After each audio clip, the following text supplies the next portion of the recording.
The goals of this panel discussion are as follows.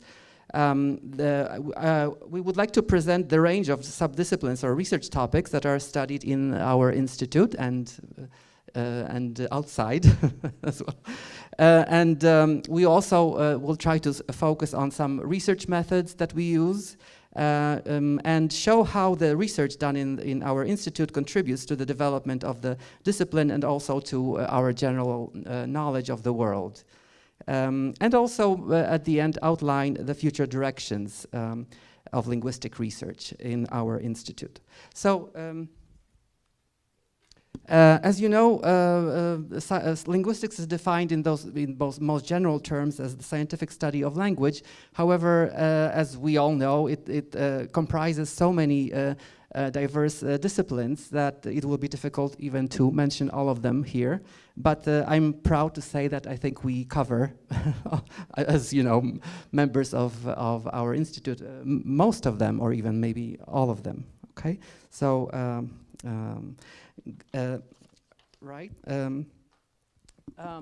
Let's now focus on some questions that are currently relevant in linguistic research. So the first question is, how can we move forward at the same time drawing upon past research, because of course past research is extremely important, right, in order to know how to move forward.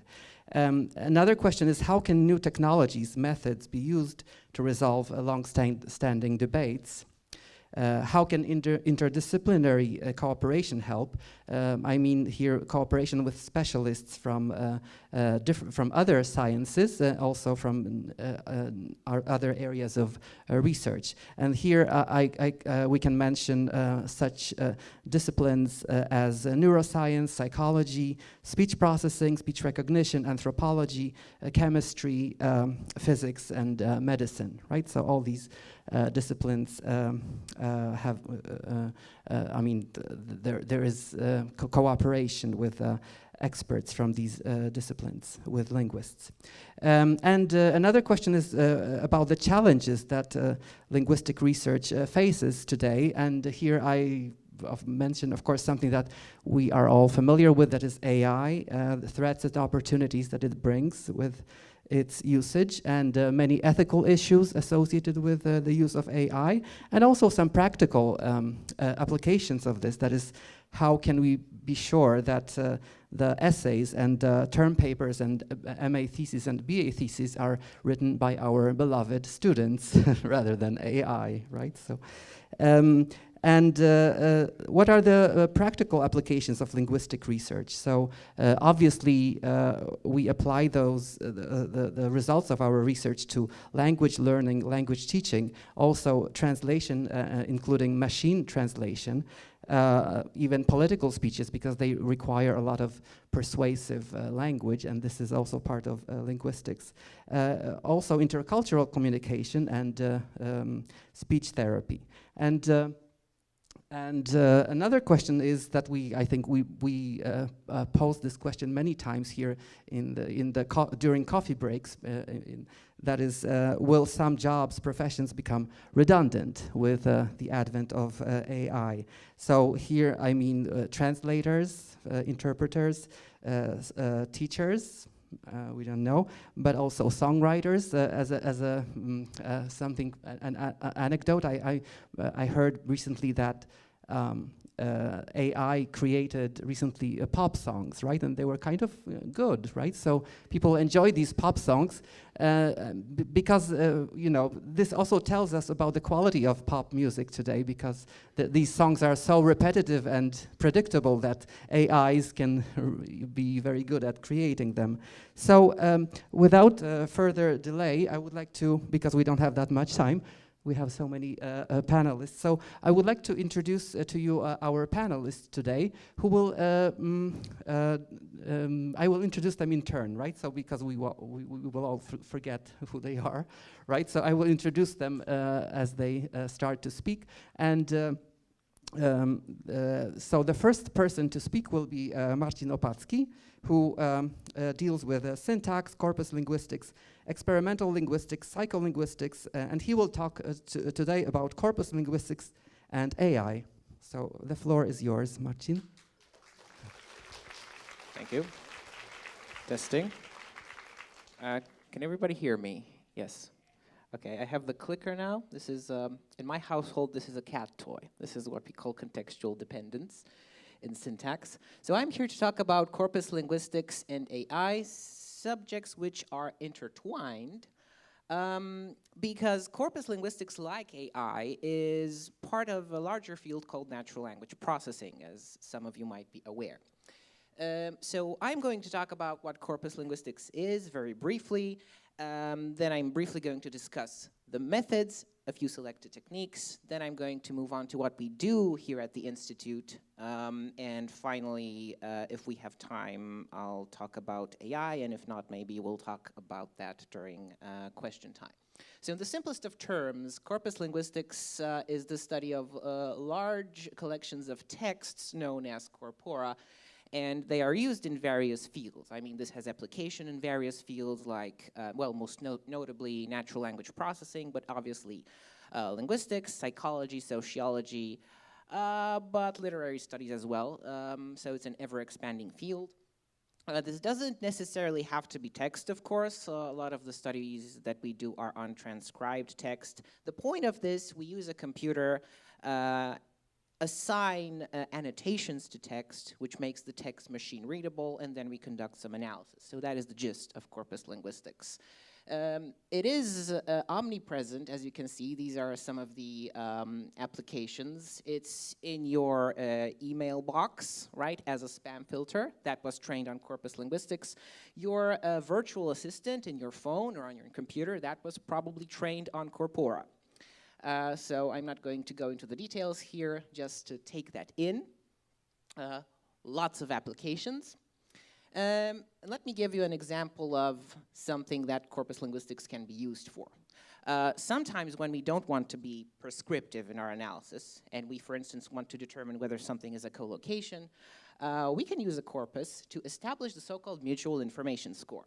So, for instance, if we want to establish whether dangerous and substance can form a collocation, whether they go together, we can apply this nifty formula. Well, the logarithm of the occurrences divided by the corpus size over the separate occurrences over the squared corpus size, and we get a value of 2.64. Now, let me explain what that is. That roughly means that the two words tend to go together within the given corpus, right? So it is feasible to say that they are a collocation for that corpus. Something like warm snow would tend to repel each other, and that value would be something like, let's say, -3 or something like that. So with respect to machine learning, for instance, or AI, imagine that we can do this except for a sentence, and then for a paragraph, and then for, let's say, a paper, and then for a book. So that's basically sort of the same general principle. I'm simplifying here, but the general principle is the same. It's just extended to the higher order category. So some more advanced methods that we can use is we can compare groups like learners, for instance, which we do a lot, using the typically occurring distributions in corpora. So if we do studies in the social sciences, we typically rely on this normal distribution, right? This doesn't really apply to natural languages because the words in natural languages follow something called a Zipfian distribution, in which the most frequent word type, like let's say the in English, that would be number one. The second most frequent word in a language is typically half as frequent, and the third is half as frequent, and it goes on sort of into infinity.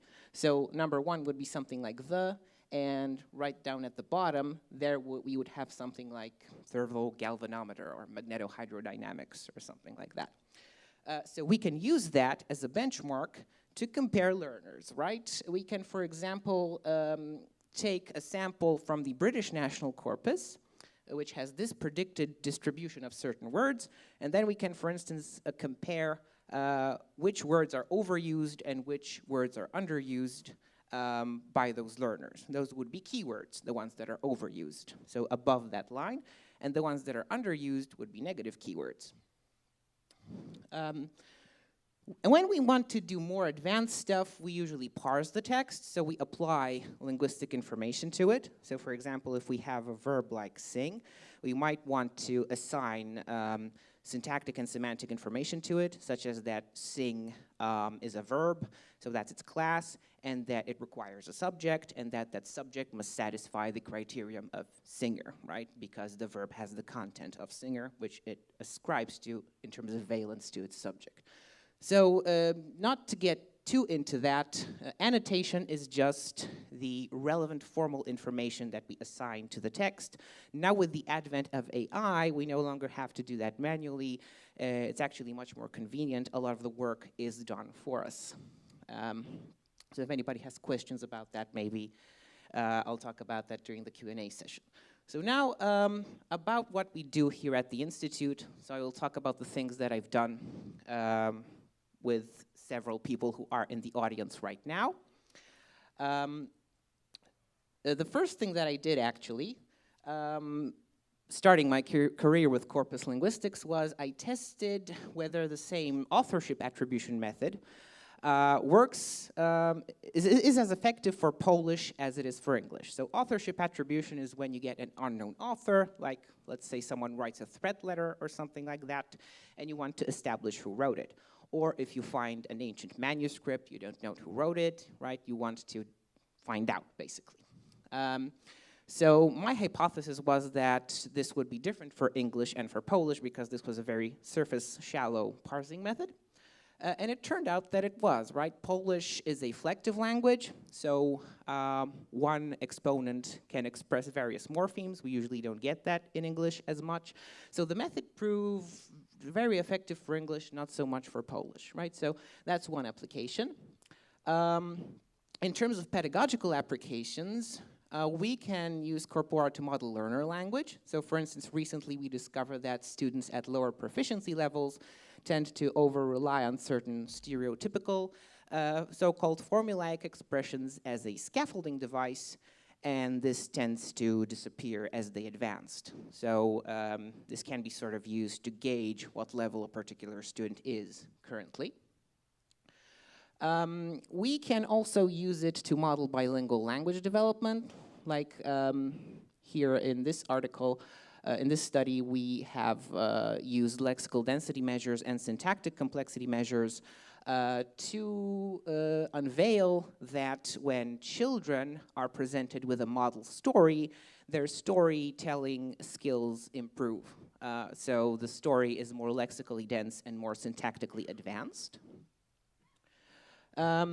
We can also use corpora for so-called corpus-informed studies. So these are studies that don't necessarily involve the corpus itself as a, let's say, investigation device, as the thing that decides your hypotheses in your experiment or design, but basically reveal certain information about a language. Because sometimes you want to find out whether the thing that you are investigating is worth investigating. So we did that, for instance, in Darek Zembrowski's studies of geminids, right? We checked whether we have a sufficient representation of words which have those clusters in Polish to make them worth studying. This is also something that I'm currently doing with a syntactic phenomenon called control and raising. You know, basically I want to find out if we have enough of that in Polish to make it worth investigating, because you don't want to investigate something that's hypothesized formally but doesn't exist in the language that you're studying. Okay, I don't think we'll get to the AI portion. We can also establish, let's say, the syntactic structure of the nominal phrases of bilingual children. We can create prompts for ERP studies, again, based on corpora, native-like and non-native-like. And this brings us to the last section. We probably won't get to the end here, but I'll mention a couple of things at least. So AI have made life very convenient for corpus linguistics as well. You can see on the right, that was what corpus linguistics used to look at. The thing on the left, that's what corpus linguistics is right now. We can basically tell our software what to do.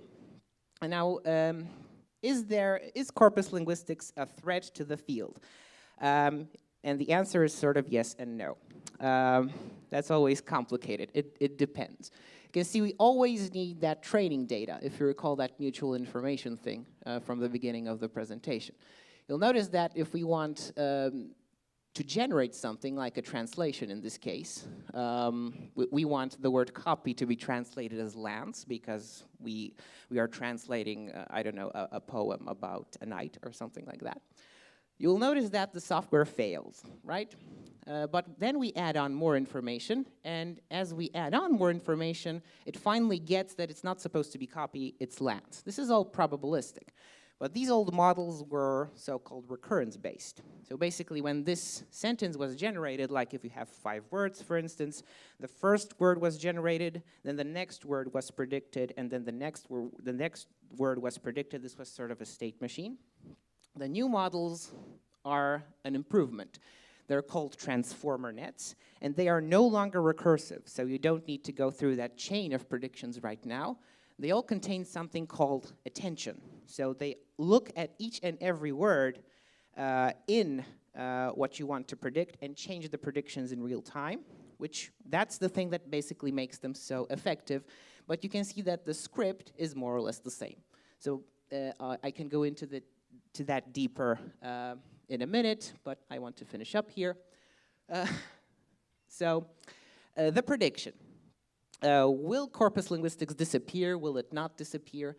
In the near future, I think we will need annotated corpora to provide quality input for the training, because right now, for instance, if we want to write an article, like I asked ChatGPT recently to write an article on Norbert Horstein's theory of control and raising, and it wrote an article about Chomsky's syntactic structures because it doesn't have, quality input.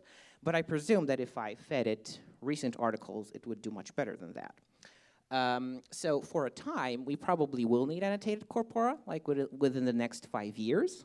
But in the far future, we probably won't, because we will be able to create ad hoc corpora just like Geordi LaForge does in Star Trek with all of his analyses, right? We will say, computer, take these 10 scripts and analyze them for lexical density. Okay, I'm finishing up. The final point is, this is not Skynet. It's just advanced math. So we shouldn't be afraid of it necessarily, but it will affect some jobs. Thank you. Thank you very much, Marcin. Could you now officially hand over the microphone and the clicker to Paweł, who will be our next presenter. So Paweł, and the clicker. That's the most important thing here. Mm-hmm. Yes, all right. Yes, so Paweł, yeah, that's the next one. Mm-hmm. Yes. So Paweł deals with anthropological linguistics, ethno-linguistics, intercultural communication. And he will talk about the development of creoles, linguistic universals, and intercultural communication. So Paweł, the floor is yours. Hello, everyone. Thank you for that work.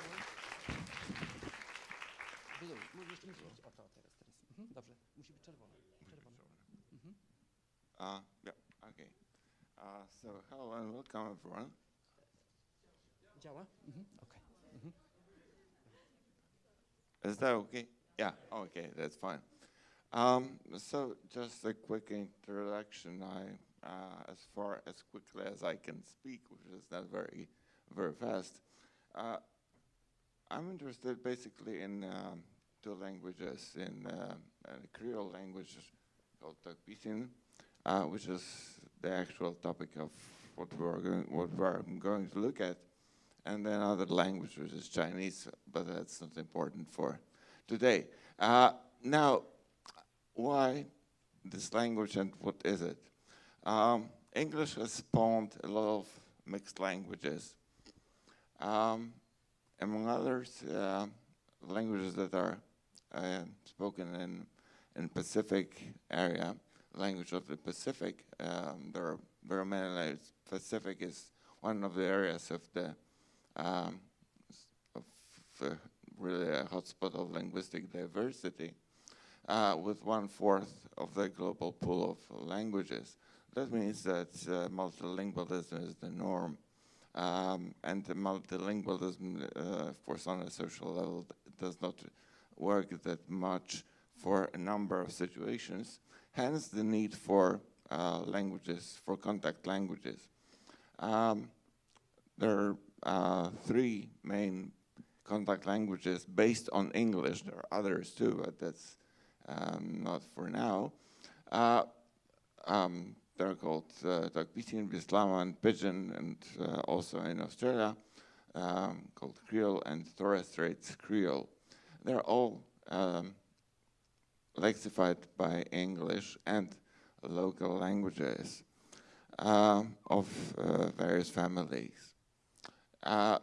Now, what is the actual topic of, or what is kind of significant that I wanted to achieve in this research? Basically, Creole languages are very interesting and important when one wants to look for lexical evidence of studies of social cognition. That is, what people think about other people, what kind of lexical evidence can be collected, and how is it unique when it is examined in Creole languages, which are mixed languages by definition. So they are a natural laboratory of cross-cultural contact and communication. Here's just a short selection of things that that kind of inspired that kind sort of research. So insights into social semantics, insights into nominal semantics, cultural keyword studies, studies of Creole languages, especially studies of lexical semantics, and grammar and culture studies. Now, about the area that interests me, that's Melanesia. Melanesia is not a local word, it's an English coined word. So it's going to mean that this is a kind of a complex cultural area. Another important concept is that of cultural cures that might be kind of interesting or familiar to many people here. But the question is, what is the local key cultural vocabulary? Given that huge linguistic fragmentation, the point being, however, that the area tends to be perceived as a cultural area, as a fairly coherent cultural area, and the language that kind of bears that out is precisely, or are, the Creole languages. So the question of Melanesian cultural identity is very much linked to the issue of the local Creole languages, or the Melanesian worldview, if you like. For me, that means that for at least as I planned it, the research is based on an examination of body of writings in Tokpisin. They are indigenous writings in Tokpisin. There was a period in the history of Papua New Guinea when there was a kind of an attempt, officially kind of sponsored, to create literature in Tokpisin. And that resulted in a corpus. This doesn't really work anymore today. Its situation is more complicated. So one part of this research is to look at some important cultural keywords. The 3 vignettes that I chose for today, for now, are basically 3 words: one grammatical concept, one word referring to human, and an interesting word that I bet everybody here would say must be universal, but it is not, is the verb to work. I think people here are intimately familiar with it, but this word, believe it or not, is a cultural loan, just like chopsticks. There were a number of ideas about the commonalities of Melanesian people. This is a look from English. Please note that all the labels and the identified concepts come from English. How about an attempt to present it in the local languages, in the locally, culturally, more culture-near perspective? Well, here it is. An example of a number of crucially important vocabulary elements that reflect Melanesian worldview. In fragments of my research, in one paper I looked at the grammatical construction, a kind of a habitual grammatical construction that exhibits an interesting correlation that is culturally based. And this is a correlation between that grammatical construction, a morpheme for habitual construction, and social relation nouns, especially those relation nouns that refer to local people. And the second part of my research, second paper, I looked at one important cultural keyword that, again, referred to topics common in Melanesia, namely shared experiences and the reciprocity. And, well, here are examples that just visually illustrate. That's the word one talk. That's a fragment from a comment from a native speaker of this. And the third final element is the usage of native Tokpisian literature as a source of linguistic evidence. I wanted to focus on one word, on the verb work. Verb in Tokpisian is walk. This word came to Tokpisian in a very memorable circumstance. It was a situation. It was a visit from a local Australian official who delivered a speech on the importance and benefits of work. The speech was delivered in English and Tokpisian. The whole incident ended badly. It ended in a fight. The official was actually beaten up, and the people who beat him up were sentenced to a half-year prison sentence. This became a kind of almost like an anecdote, and there was a play written about this incident that tried to recreate the passage of events. Again, introduced this kind of concept to the Melanesian world. Now, this very quick look up, why is this significant at all? Well, it is significant to basically two topics in anthropological linguistics. Number one is the examination of linguistic expression focused on the notion of people. And question number two is examination of ways in which cultural meaning is expressed in Creole languages, as opposed to local languages and to English in this respect. So this is what I do at this institute. Thank you very much. Thank you. Thank you, Paweł. The next speaker is Natalia Walacko, who deals with cognitive linguistics, cognitive poetics, and today she is going to talk about tabletop role-playing games. Thank you. I just want to say that it's an honor and privilege to be here, and we have wonderful cognitive linguists at the Institute, so I'm standing on the shoulders of giants, so thank you for, bringing cognitive linguistics to the Institute, really. So I want to start with, when we talk about cognitive linguistics, we often talk about cognitive linguistics enterprise, since it's not a single theory of language, but rather a cluster of broadly compatible approaches. And what holds them together is the belief that linguistic knowledge is not just the knowledge of a language, but rather the knowledge of the world as mediated by the language. And I particularly like to focus on two buzzwords that are very important to cognitive linguists, and those are conceptual and experiential. So first of all, cognitive linguistics attempts to give meaning a central position in the architecture of a language system. And the meaning is not reduced to the state of affairs in the world. Instead, linguistic structures are thought to express conceptualization. So what is important really is not just the what, but also the how. And this how can be sometimes described as construal, not to give too many technical terms, but this basically enables us to construe, conceptualize, and portray the same situation in alternative ways.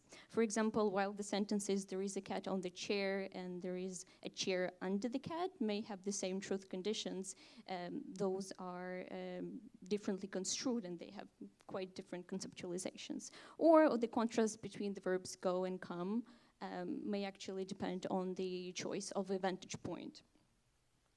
Secondly, the conceptualizations that are expressed in the language have an experiential basis, so that was the second buzzword. So that means they basically link up with the way humans experience a reality, both culturally and physically. And to give a simple example, consider the prices are going up, or she got a high score. So quantity and height actually correlate experientially.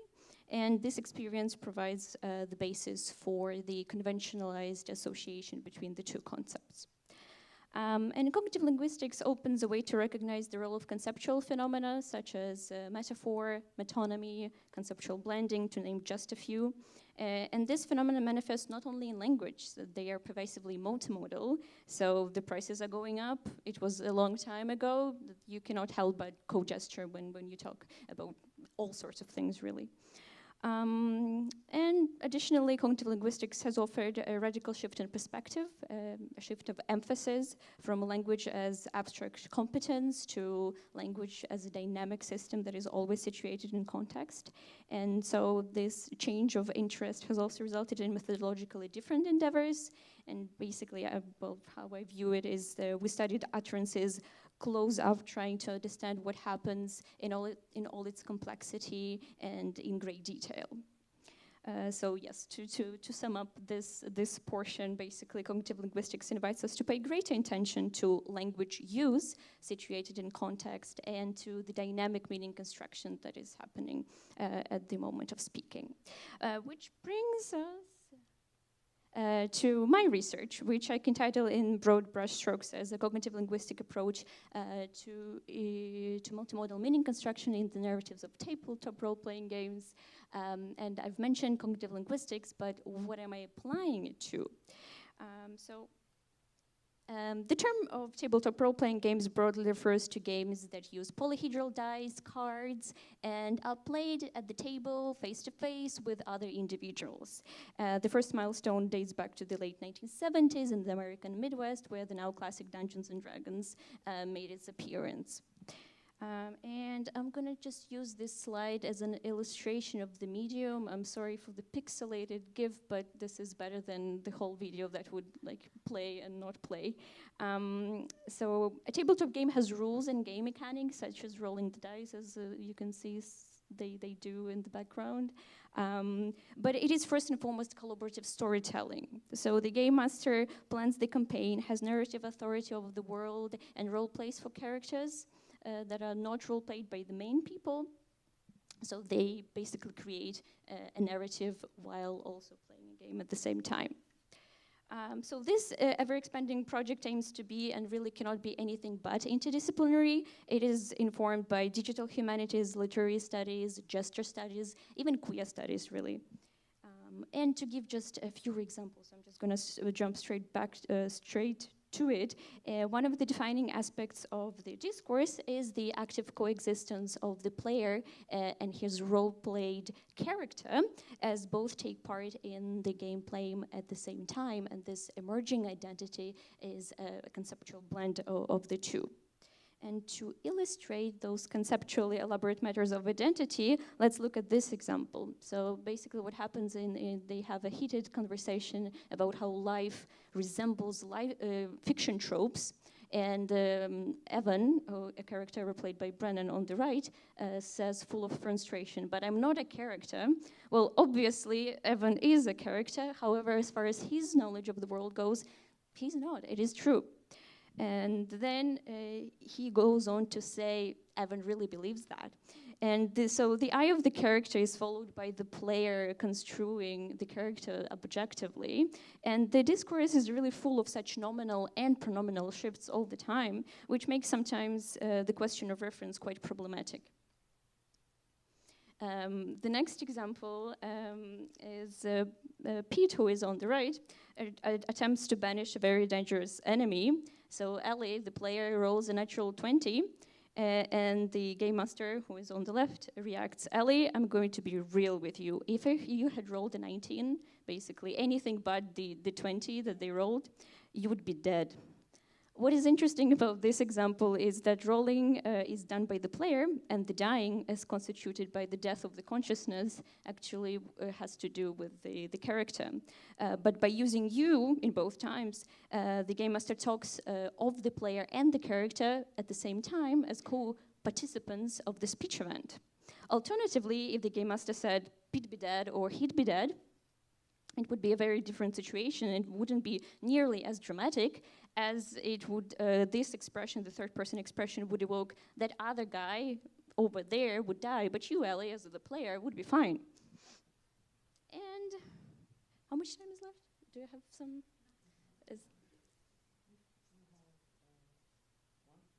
Perfect. That's perfect timing. So finally, I think one of the most exciting parts of my research has to do with what I call material anchors. But basically what happens is that participants sometimes may consciously or unconsciously integrate everyday objects into the gameplay. For example, in this example, it is actually a Sherlock Holmes-inspired campaign. And the character on the right is like a detective. So when they try to ambush an enemy, the game master asks, how do the lights turn on in the room?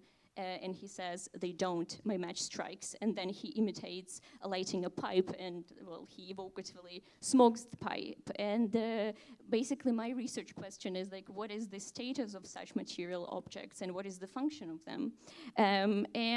This pen acts as the kind of elastic material anchor that anchors and grounds the conceptual blend of the tabletop gaming and the story world of the detective story.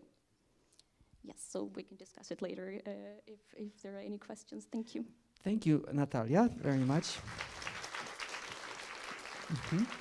And could you now officially give the microphone to Dominika, who deals with translation studies, literary translation, contemporary British literatures and cultures. And she will talk about British cultures in translation, the case of Scotland.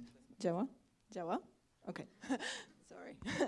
So first of all, I just wanted to apologize. My presentation is very boring, but it's because my topic is so exciting that the two together would be too much. So it's just text on the screen, no visuals. So what I deal with and what I want to talk about is British cultures, plural, in translation, and I want to focus specifically on Scotland in a minute. That's different. I deal with translation studies from the cultural perspective. The primary assumption of the cultural perspective in translation studies is that all literary writing is cultural, and that it is culture that is the unit of translation rather than text or anything else. There are three sort of major aspects to this perspective. The first one is mapping and exploring the relationships and dynamics between source and target literatures and cultures. So translation is viewed as a sort of a point of cultural contact and very often conflict and cultural exchange. And in the process of that contact or exchange, we also learn about the respective natures of source and target cultures as manifested in, through that process. So the sort of the idea here is to follow André Lefever's thought, who is a systems approach proponent to translation, that translation is a form of rewriting, but it is a form of, and by the way, a systems approach is very close to Lucina's network concept. So there is considerable overlap here, which I think is very interesting. The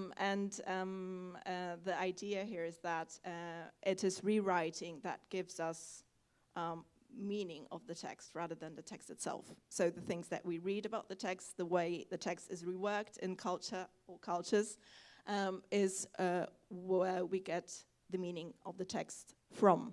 And the idea here is that through translation we learn about the source text. We obviously learn about the target text, it being the process, the product of translation.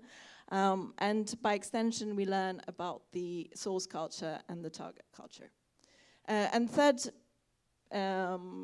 point of entry, so to speak, is investigating the problem of representing cultural and linguistic variety in translation.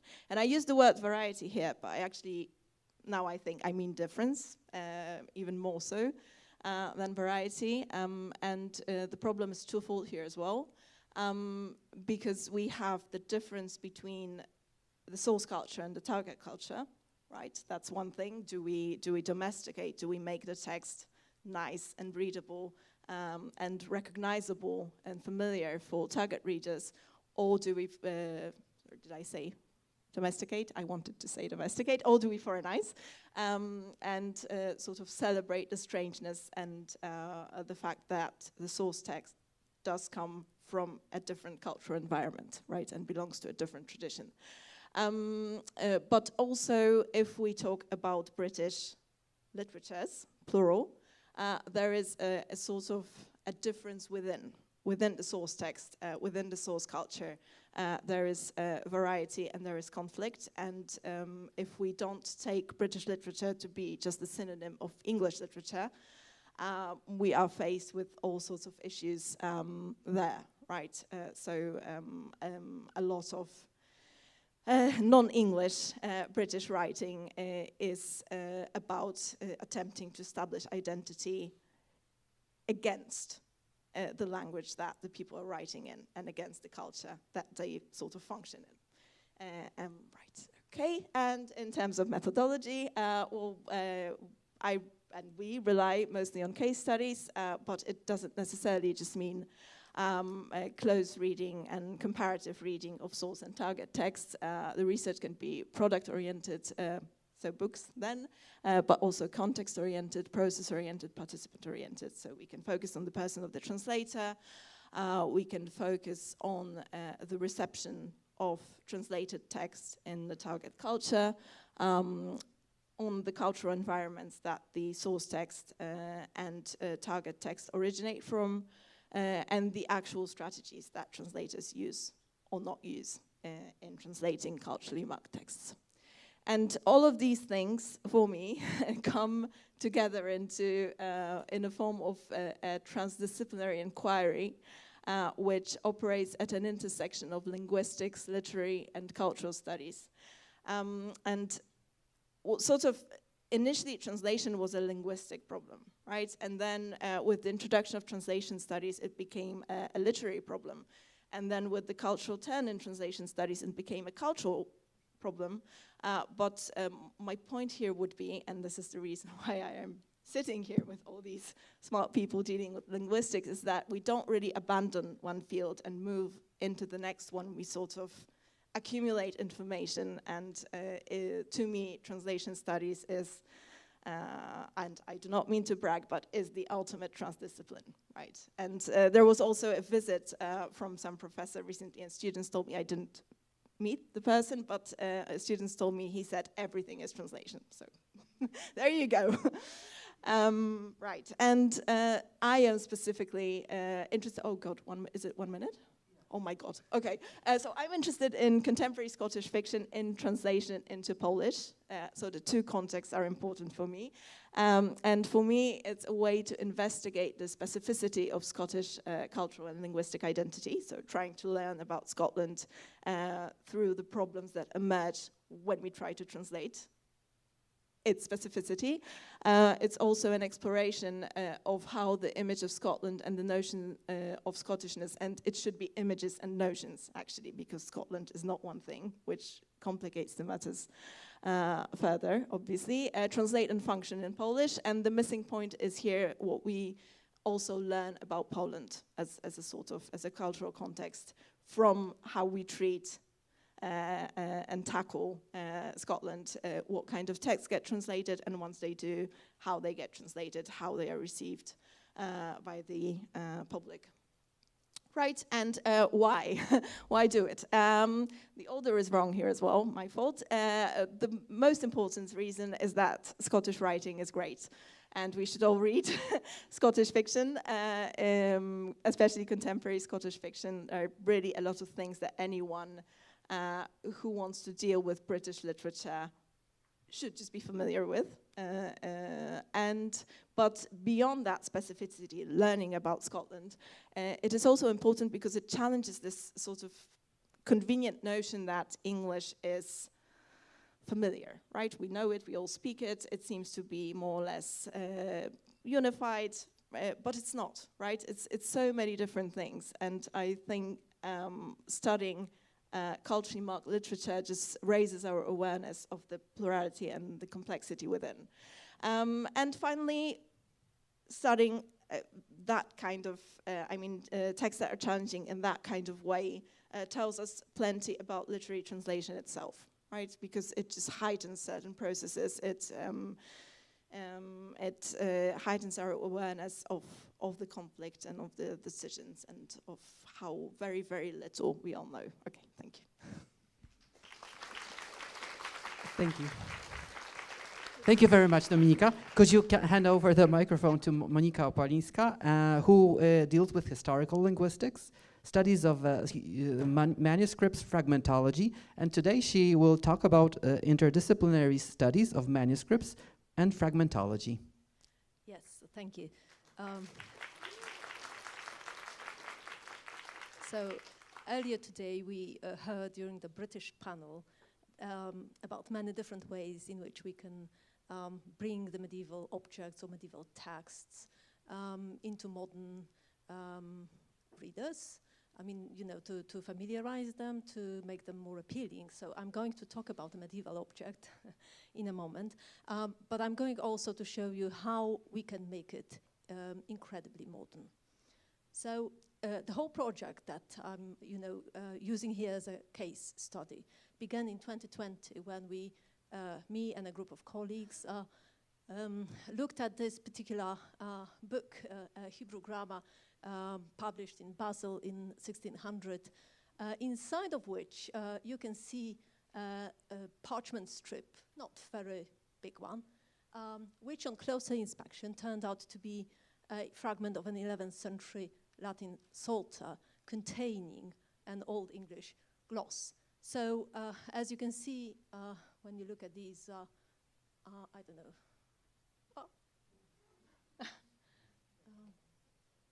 Okay, never mind. So originally bigger than the extant fragments, because you can see that the parchment must have been cut off from the page. You can see that the margins are incomplete. You see some remnants of letters there.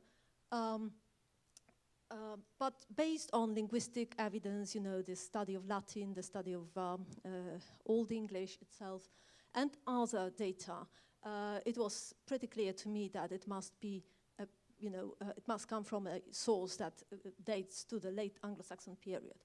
But not everything was as clear as we wanted it to be. So one of the criteria that you have to take into consideration when you try to establish the date of a manuscript is the ruling system. So in early manuscripts, like Anglo-Saxon manuscripts, you would normally expect dry point ruling. So incised lines rather than lines drawn with a pencil or plummet.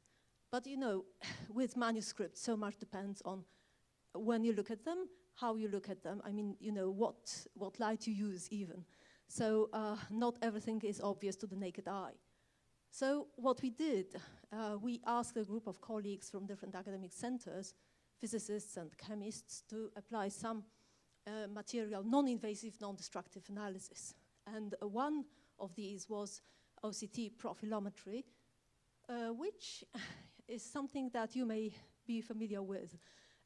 You know, that's OCT is this device that is used by doctors if they want to look at the different layers of your retina. So this device is also used in art when you need to look beyond the surface structure, right? So here we were interested in whether we have, you know, flat structure or not, and it turns out, if you look at this, you know, illustration, that the diagrams at the top, that's not flat. We also, applied X-ray fluorescence in order to establish the kind of ink and the kind of pigment that was used in the fragment. And it turned out that all of this was actually compatible with the period that, you know, we thought the parchment may come from. So all of these, obviously, is non-invasive analysis. It's non-destructive. It's completely safe. Sorry, not yet. So one question that bothered me all the time as a linguist, as a historical linguist working with Anglo-Saxon texts, was whether we can somehow locate these fragments found in Elbląg within a broader context, whether we can think of any other documents that survive, that are extant today, that would be matching fragments. And well, I knew of one, the so-called N Psalter, that, as you can see, survived only in several pieces that are dispersed in different libraries in Europe. But the Elbląg fragments did not contain all the details, all the data, and you know, there were some questions, some gaps that we, you know, wanted to fill in before we determined the provenance. So all along we were working with this notion that there must be further material. And sorry.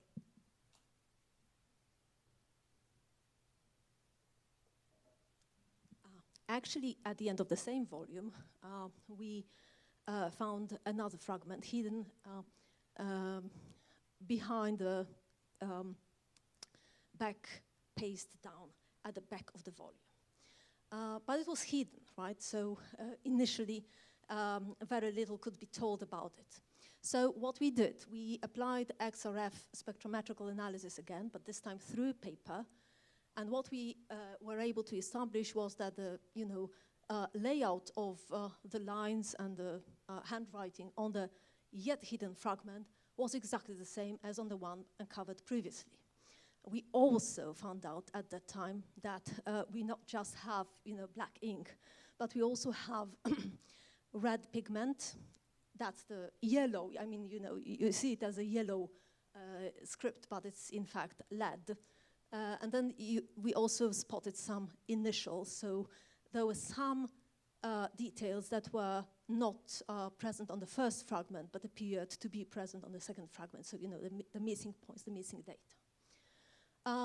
When we recovered the second piece, the one from, you know, the back of the book, it turned out that two Elbląg pieces actually form a continuous portion cut out of the original manuscript from one and the same folio, from one and the same page. So now we had, you know, a lot of evidence that would point at the common origin of all of these fragments. More pieces came to light later on. There's one thing that I mean, these even contain even more information, more details, like, I don't know if you can see, and I can't seem to have, you know, no, it doesn't show, right. But you can see musical notation, etc., you know, other things that were not present on any of the previous pieces. one thing that, our discovery is really quite a breakthrough, because unlike in the case of the previous fragments, which were removed from unknown books, we know that our fragments were all used in the books that come from the collection of a Samuel Mayenreis. Now, he was a 16th century Calvinist theologian, scholar, preacher, who was born and raised in Elbląg, but traveled a lot and studied abroad in Germany, in the Netherlands, in Britain.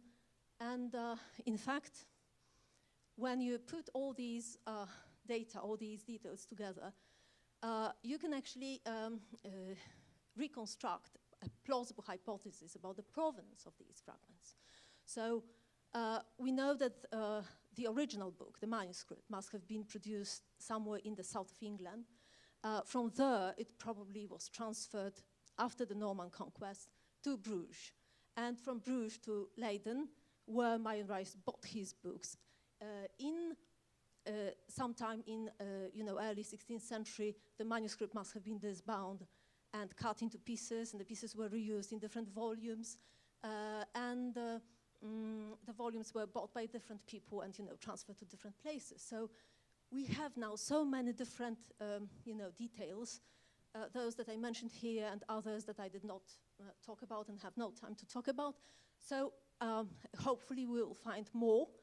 We don't know yet where, but we know that in Alkmaar there are 21 more fragments that have just come to the light. One intriguing hypothesis, mind you, this is just a hypothesis, is that the original owner of the manuscript may have been Gunhild, that is the youngest sister of King Harold II, the last Anglo-Saxon king.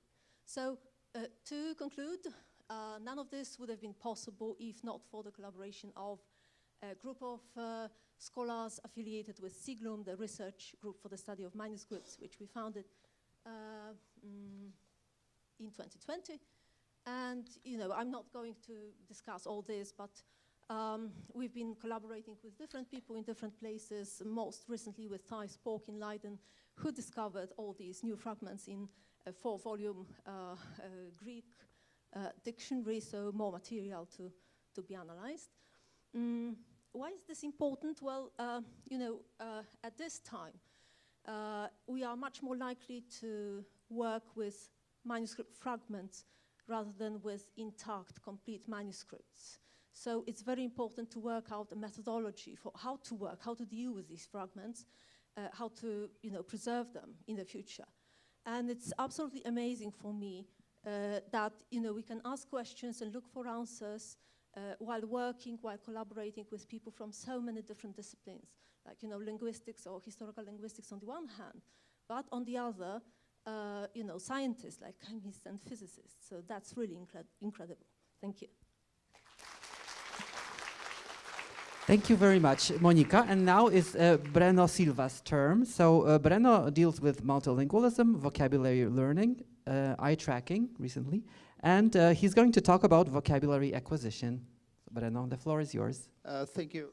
Actually, I'm not going to be talking about myself. I'm going to be talking about everybody I work with, actually. Starting with the logos that you can see. So on the left there, you have the multilingual, this thing doesn't work, right? Yeah, okay. You have the Multilingualism Research Hub, and there on the right, you have the Experimental Linguistics Lab. So we are always organizing workshops, we're always running studies, we're always looking for research assistants, okay? So if you are interested, just Google us, yeah? And at the bottom there, you have the Audiovisual Translation Lab. I think you were part of it too? No, I'm not. You are not? Yeah, sorry. And they work mainly with subtitling, okay? So how people process subtitles using eye tracking. So it's very interesting. These are some of us. I cannot talk about everybody. Agnieszka Kotyvinowska-Kasztelanits, she's the head of the Multilingualism Hub. And Agnieszka Sharkowska here at the bottom right is the head of the AVT Lab. So if you want to talk about that, if you want any further information, just ask them, okay?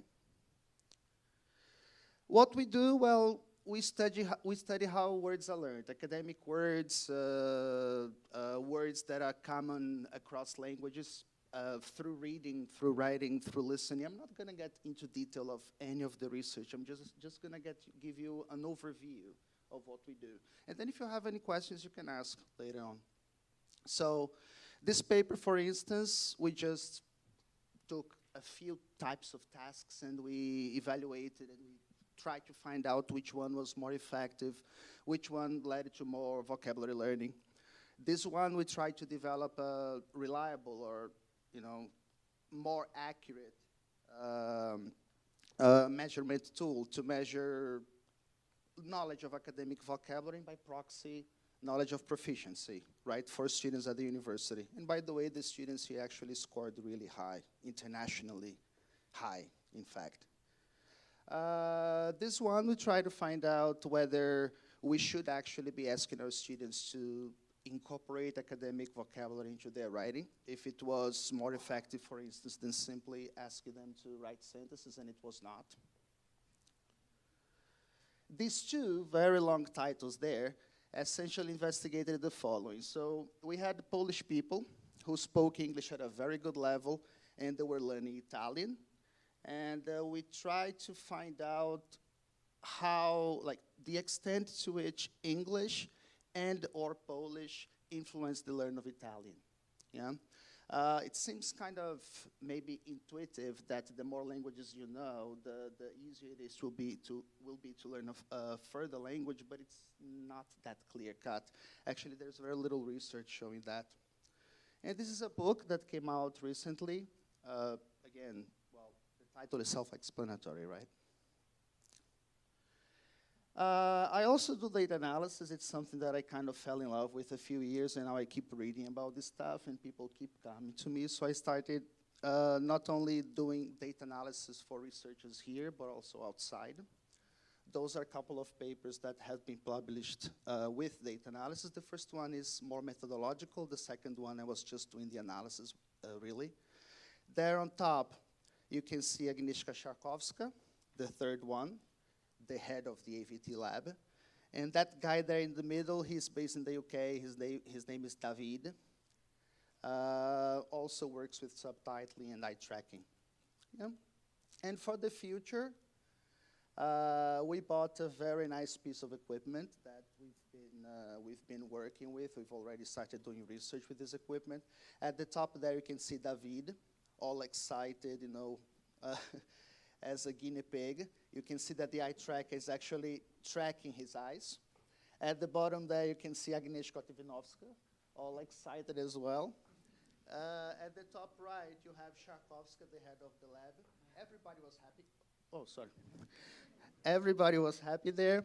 Valentina, the one in the middle, is her postdoc, and then Sonia is her PhD student. This is when we bought the equipment, so everybody was still trying to figure out how to use it. Yeah. I'm not going to explain this, but this is another technology that we are trying to use, key logging. I believe it was developed by hackers, to be honest, you know, to actually find out what you're writing in your keyboard, like to get your password or your personal information. But essentially, if we ask students to write something, we can see what they are looking at by using eye tracking. And we can see when they paused, when the cursor went back, what was inserted, what was deleted. Yes, and combining these two technologies, we can see how the text is processed in order to measure lexical learning and better understand lexical learning through writing, for example. And we want to use these two technologies with the Swiss. We recently applied for a grant. We hope to get it. There it will be a cooperation between Poland and Fribourg. The question mark there is a PhD student to be hired. We don't know who yet. And this is still black magic for me. Electroencephalogram. She's going to be one of the teachers. Essentially, it measures the electricity in the brain, right? And we will try to see if we can get get more insights into word processing by using this. We're still being trained. We got the equipment. It's still being installed. We are being trained. And these are the trainers. Carolina, the next presenter, and Kalinka, both of them have been doing quite a lot of research with EEG. Okay? Thank you. Thank you very much, Breno. Our last speaker is Karolina Broś, who represents the Institute of Applied Linguistics, but actually her roots are here, so she's kind of partly here, and she's ours in some ways. So, and she deals with phonetics and phonology, neurolinguistics, psycholinguistics, and today she will talk about an eye-tracking experiment in translation studies. Yes, thank you. Apart from doing some phonetics and phonology work, and usually also sociophonetics and field work, I also endeavored into something else last year, and this was a project funded by the University of Warsaw as a part of the Excellence Initiative. And actually, one of my team members is also studied here, Janka Mołczano. I don't know if she's here, she's not here, I think, but she also participated in the study. So in the study, we were interested in how language is processed when you do simultaneous interpreting, because it's a very difficult task where you have to simultaneously listen to the language, analyze it, understand it, and then render it in a different language.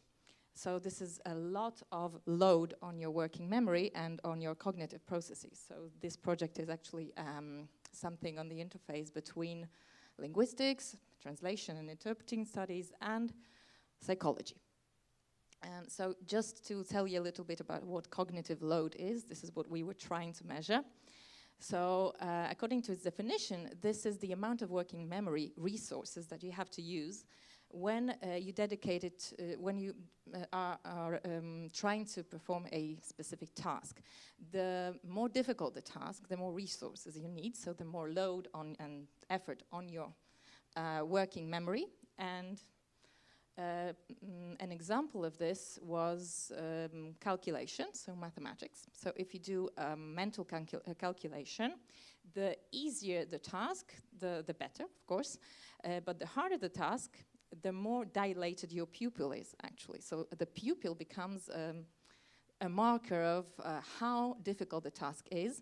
Maybe students are familiar with that somehow, because when you study a lot for an exam, for example, then you can see that you have such dilated pupils afterwards. That's because you made a lot of effort, mental effort, okay? So this is what happens. And we were trying to catch this effect while doing a quite complicated task, simultaneous interpreting. So basically this is related to one model of listening effort, because here we are listening to speech. And we know that when we are listening, just listening and not doing anything else, just listening to the speech, there are several factors that actually influence how we understand the speech and how we process it. So it can be the listener. The listener can be difficult, let's say, or the listener can have some poor acuity, for example, can have some problems understanding the speech because it's a foreign language that they are listening to, etc., etc. We are the listeners as the participant of the study, let's say. The speech can be the difficulty, right? So the speech can be under-articulated, which means that it's badly pronounced, basically. There can be an unfamiliar speaker, there can be a foreign accent that is more difficult to process, etc., etc. And there can be a factor that is called environment, which includes background noise, and so noisy speech, difficult speech, maybe multiple talkers, etc., etc. And all this contributes to a higher cognitive demand, which multiplied by our motivation level, because motivation level is also very important in actually performing any task, gives you some behavioral response. And this behavioral response can be measured with EEG, for example, can be measured behaviorally just by clicking something and seeing how fast you respond, or by making some physiological measurement, for example, of the pupil dilation, so the pupil size. And this is what we did with eye tracking. So we took students of interpreting studies, trainees that were inexperienced, let's say, but they were just learning the method, so it's supposed to be more difficult for them to perform, and professional interpreters, and we compared the two groups. And the task was to perform simultaneous interpreting of 5 short texts. These texts were 5 minutes duration, more or less, and they were simple English texts on just some, very related topics. Each one of them was very similar to the other one, like wellness, healthy habits, etc. Very easy. This is the FOG index that shows you more or less that the difficulty of each text is more or less the same. Maybe the second text was a little bit easier, but it was difficult to actually do this. They had a similar number of words, etc., etc. So the structure of the text was also very similar, because we wanted to manipulate the difficulty. And the difficulty to manipulate was the type of speaker, or accent of the speaker, actually. So we had 5 different speakers. One was the baseline American speaker, so a native speaker of English. And then there was a Polish speaker of English, so foreign accent, Polish foreign accent, which is very familiar for us because we are Polish, or at least the participants of the study were Polish. So for us, we know the allophony of the Polish language, the phonetic properties, and they are very similar in Polish accented English and in Polish. So we expect that this will be easy to understand for us. But then we have foreign accents that may be not so easy to understand because they are from different accents, so we have to make more effort to understand the speaker. We had Italian. Italian is, let's say, similar in some ways, especially in prosody and in some phonetic characteristics of Polish. There is Swedish. Swedish is is more far away from Polish. It's maybe more similar to English in phonetic properties, but also has some difficulties in terms of intonation. It's more monotonous, etc., etc. And then we have Chinese, which is completely off the chart, right? Because it's like Chinese accented English is quite difficult because the phonetic properties of Chinese are very, Mandarin Chinese, are very, very different from Polish. So we expected actually that Polish accented English would be the easiest to understand, so it would induce the least cognitive load when we are performing simultaneous interpretation, followed by American, the native speech, and then followed by the other foreign accents. And Chinese would be the most difficult because it's also, its properties is the least of the Polish language. And of course we assumed that there will be a difference between professionals and non-professionals because of the experience of the training, etc.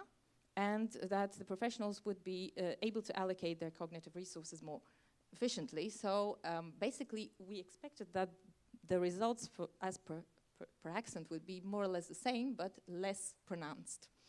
Well, it was not actually the case. So we can see in the results, these are preliminary results, let's say, we can see that basically professionals do not really care that much about the accent of the speaker because they are too professional for that.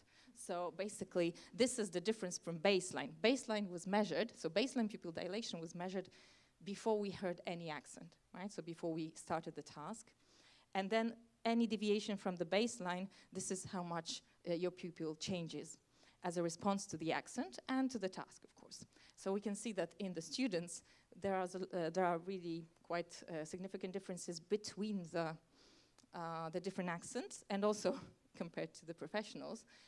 And we can see on this chart that basically professionals are not very far from baseline, so they do make some effort, but they don't really care that much. It's not difficult, probably because the texts were very easy and they were not so much affected by the accent because they have more experience with different accents working on the market or something like that. And with the students, there are quite significant differences between the different accents. I don't have time to go into details, but I can say that between American and Polish accent, there were no significant differences. And Italian was the winner, while there were some weird results for Chinese and Swedish, which may mean that it was too difficult to understand these speakers and the motivation went down. That's why we have lower pupil dilation instead of higher. So basically they just didn't want to do that or something like that. We've also performed some evaluation of how they did the task, so this suggests that this interpretation is probably the correct one. And also, just as the last bit of evidence, the differences between professionals and students were visible throughout the trial, throughout the whole interpretation of each speech. But you can see that they are most pronounced in the first seconds. These are seconds, right? So until 20 seconds. So at the beginning, of course, we have some new accents, so we have to listen to it and react. But then we slowly go back to the baseline. Students go back to the baseline at the end of the trial. Professionals go back to the baseline in the first minute. So that's quite interesting. And basically, that's what. Thank you. Thank you. Yes. All right. I would like to maybe give a round of applause to all the speakers for their fascinating talks, which I think it's a really nice opportunity to showcase the range of topics that we deal with in our institutes in linguistics. Unfortunately, there is no time for questions. I'm sorry, but there was one slide that I wanted to show. So here I had questions, but we don't have time for questions. But I'm sure that we can all agree that the future is bright for linguistics in our institute. So thank you very much. And now we have a students' hour, right? So can you please? Yes, and once again, I would like to thank Professor Bartłomiej Czaplicki for moderating this fascinating panel, and the student hour will begin very shortly. I think we need to rearrange the space a little bit, so bear with us.